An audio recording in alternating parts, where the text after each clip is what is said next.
I want to talk about a weird thing that I noticed that I had created in my childhood. And it was actually in an ayahuasca journey that I had this realization, or this teaching, however you look at it. And the teaching is about a rejection bubble that I created. And I created it to save myself. And then only later did I realize that I was trapped in it. So, when I was a kid, I had a very abusive mother.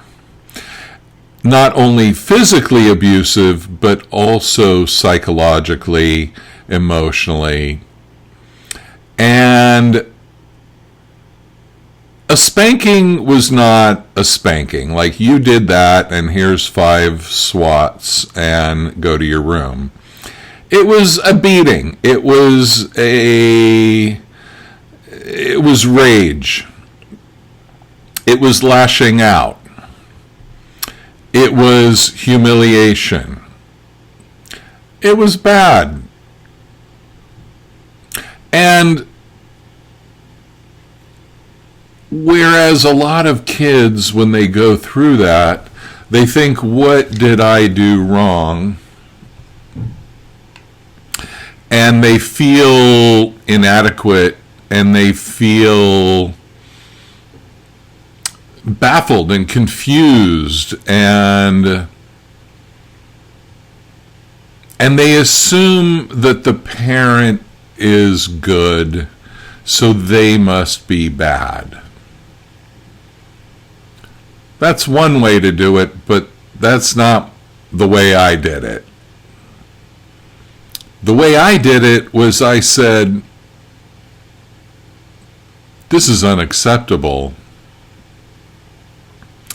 and I reject this, and I reject this person, my mother.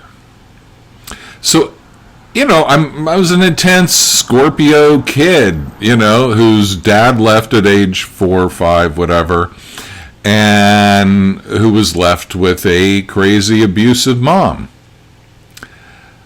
So I rejected her. I said, no, this woman is messed up.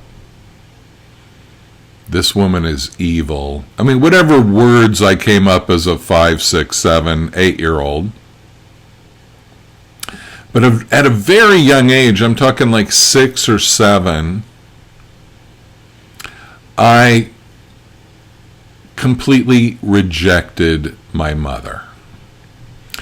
And I had a secret plan from that age that when I grow up, I will not talk to her.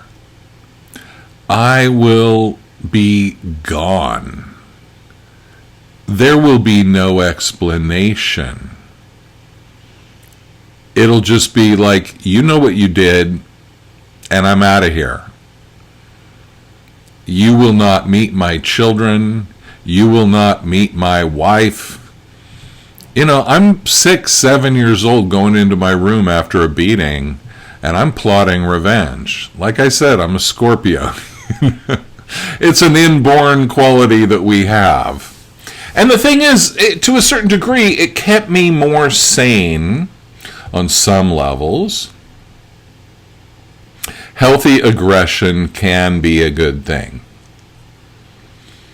But what I realized on this ayahuasca journey that I spoke of earlier was that I had created a bubble of rejection. And that bubble was all around me, which put me in the center. So what did I do? I went out into the world and felt rejected by everybody. I manifested rejection by many, and those who I didn't manifest rejection by, I just imagined it. And then, to even twist the distortion further, I went into contortions to try to get people to not reject me that I assumed did reject me that maybe even never did. So I created a hell realm of rejection.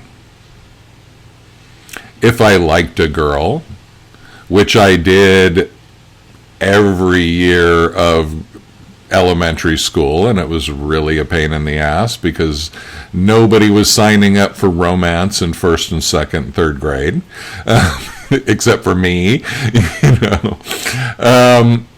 I just immediately felt rejected by everybody. I assumed rejection because, again, I was living in the center of the rejection bubble that I had created.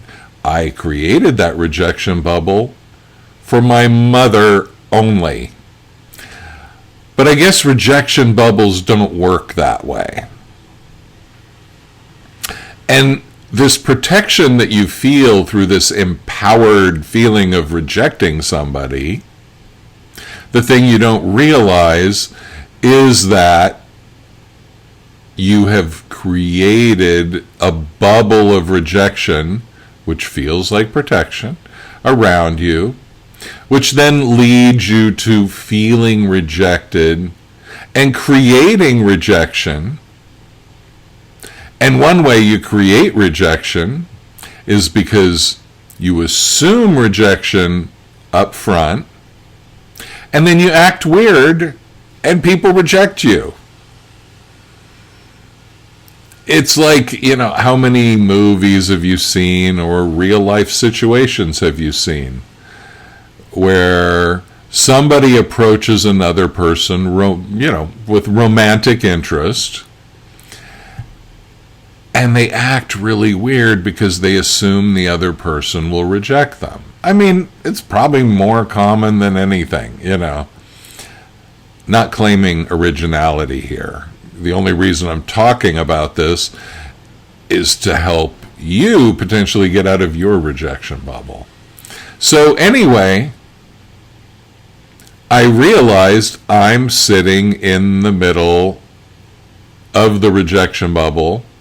My mom's dead now. And although I did fulfill my plan to not have her in my life, for a full 17 years, she was not in my life.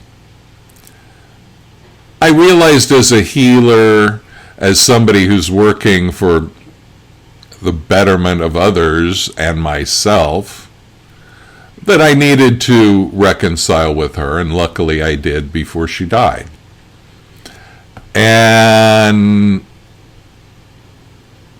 But even after that, I realized, this structure that I had built in my consciousness, in my energetic field,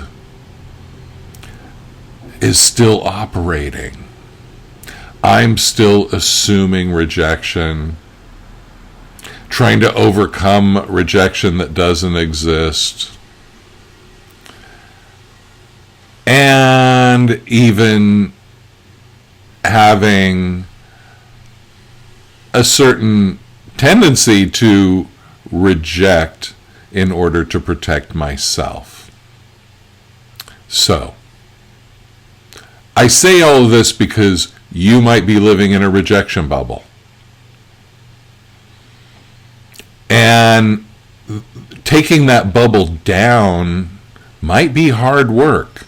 And it might make you feel raw, naked, exposed, and vulnerable.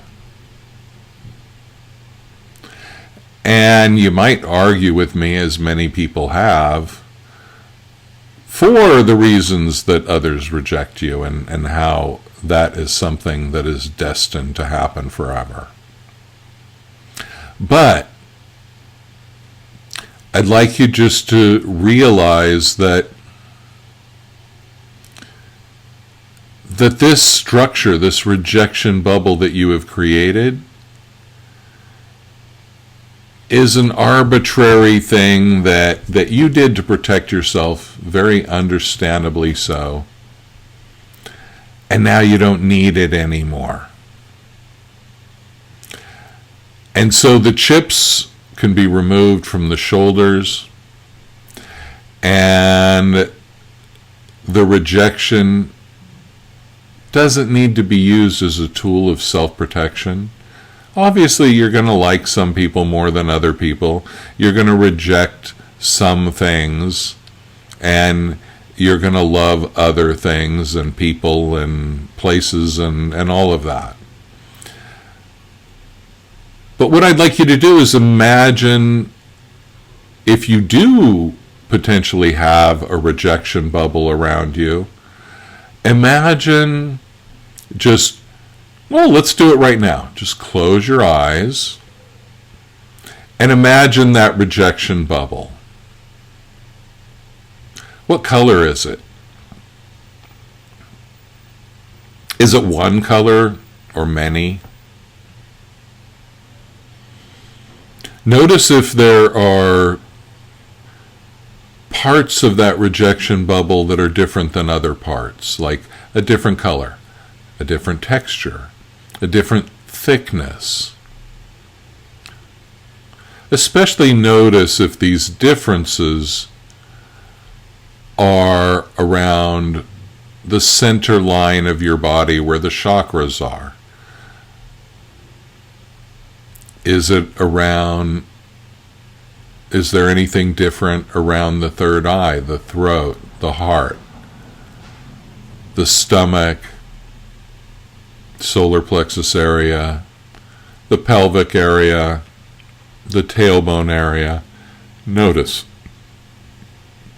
the color, notice the texture, notice if this rejection bubble is like made of anything. Is there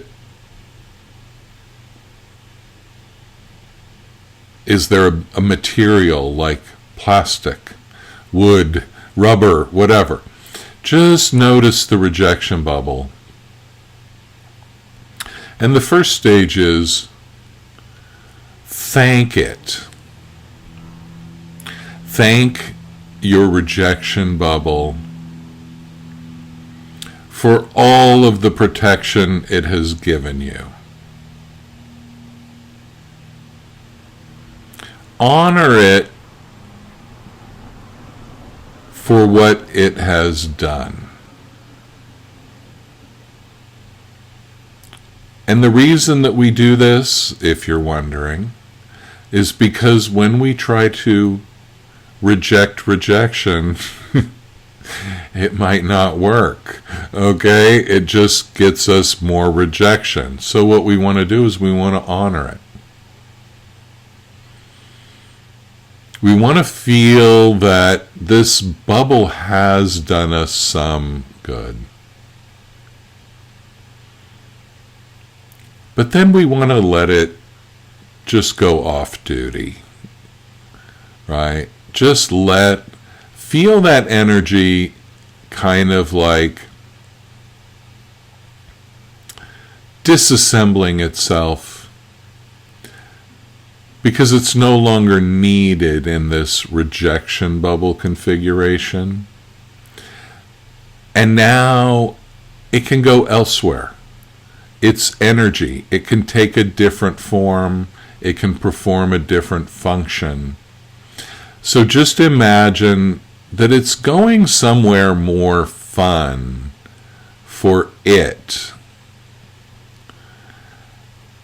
And feel the joy as that energy goes to do something infinitely more exciting than just rejecting stuff.